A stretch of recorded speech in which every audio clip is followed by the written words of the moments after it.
If one of your New Year's resolutions is to eat healthier, either for yourself or with your family, here are 10 tips that you can easily incorporate into your routine to accomplish that. Number 1 is to eat a variety of foods, including a wide range of fruits, vegetables, legumes, whole grains, and nuts and seeds into your diet will help ensure that you're getting a diverse array of nutrients. One of my favorite expressions for this, and a really good way to remember to eat a variety of foods, is to eat the rainbow. A lot of times it's easy to remember this with things like fruits and vegetables, but maybe a little bit harder with things like beans and grains. So some of my favorite beans and grains are black beans, chickpeas, lentils, quinoa, steel-cut oats, whole wheat couscous, and millet. And actually, if you need tips on how to cook these or use them up, I have a lot of videos on this channel for how to work these foods into your everyday meals through meal prep. So I highly suggest checking those out. I'll link a quick playlist down below. And speaking of meal prep, that brings us to number 2. Planning and preparing your meals in advance can really help ensure healthier choices throughout the week. And this will of course help you avoid impulsive and less nutritious food options. You guys know I love meal prep, and I found it personally helpful for weight loss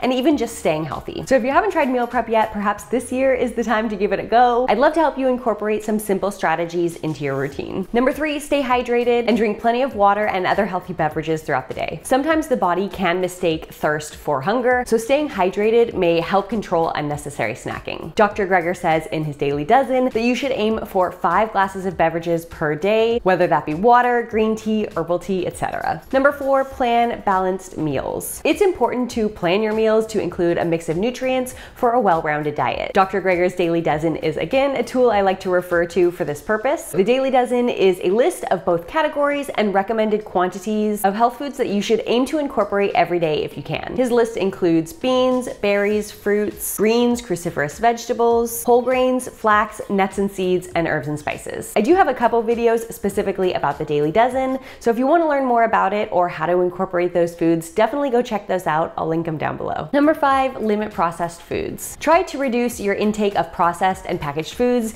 because these often contain added sugars, unhealthy fats, and high levels of sodium. I know I myself am guilty of this one, especially around the holidays, so it's really good just to keep it in mind, especially going into the new year if you want to make a change. And I also personally believe in moderation over elimination, so I'm not saying you have to give up on all processed foods completely, but of course for healthier eating habits, we do want to focus on those whole unprocessed foods whenever possible. Number 6, mindful eating. Pay attention to what you eat, savor every bite, and try and eat without distractions. Now this is a hard one for me, and maybe it is for you as well, because I know in this day and age, most of us are probably on our phones when we eat. But mindless eating can lead to overeating, so it's just an important one to be aware of. So something as simple as eating without distractions can reduce that and actually improve your relationship with food. Definitely worth a try if it's not something you're doing already. Number 7, cook at home. Cooking your own meals at home gives you control over ingredients and allows you to make healthier choices. For example, a really simple way to cut calories is to reduce or eliminate as much as possible cooking oil. Oil is very calorie dense. Just 1 tablespoon is already 120 calories. And when you eat at home, you can control how much or how little you cook with. Cooking at home is also a great way to experiment with new nutritious recipes. Even if you're not a great cook,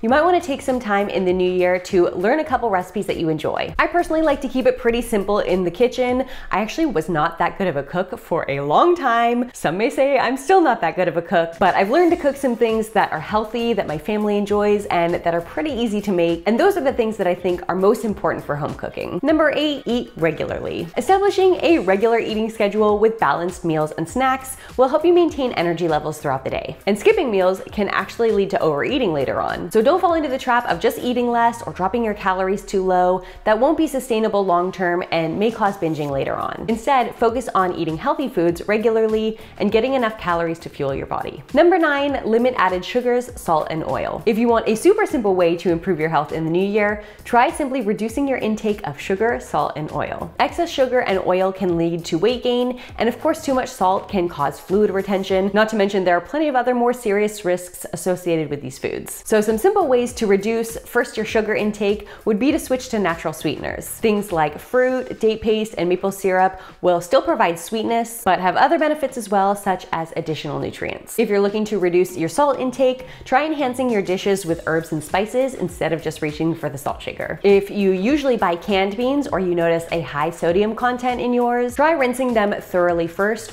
or even try cooking them at home. I actually have a full tutorial on how to cook your own beans from scratch at home, so I'll link that one down below as well. For reducing oil, you can try alternative cooking methods, such as steaming, baking on a parchment or silpat lined baking tray, or even doing a water saute instead of using oil. For things like salad dressings, I've actually switched to using veggie broth in place of oil, but for people who are just slowly trying to reduce the amount of oil, I usually suggest switching most of the oil for veggie broth, and then you can always add back in a tablespoon or two of oil to get some of that creaminess, richness, and mouthfeel without nearly as many calories. For example, there are only 130 calories in this dressing versus 960 in this one. Now, I'm not saying you need to eliminate fats altogether. There are plenty of whole food fat sources that are really good for you. Nuts, seeds, avocados, tahini, for example. But switching to these whole food sources of fats instead of oil means you're getting more nutrient density and fiber, so you're gonna feel more full after eating them. Number 10, listen to your body and pay attention to hunger and fullness cues. It sounds simple, but eat when you're hungry and stop when you're full. This helps in maintaining a healthy weight and also a positive relationship with food, and this actually ties back to the mindful eating. If you're eating while distracted, it may be harder to notice those fullness cues, so really take some time in the new year to focus on mealtime as being just for that, for eating your meal. Now, adopting new habits does take time, so remember to be patient with yourself. And if you need more help, let me know in the comments or check out one of the videos I've listed below.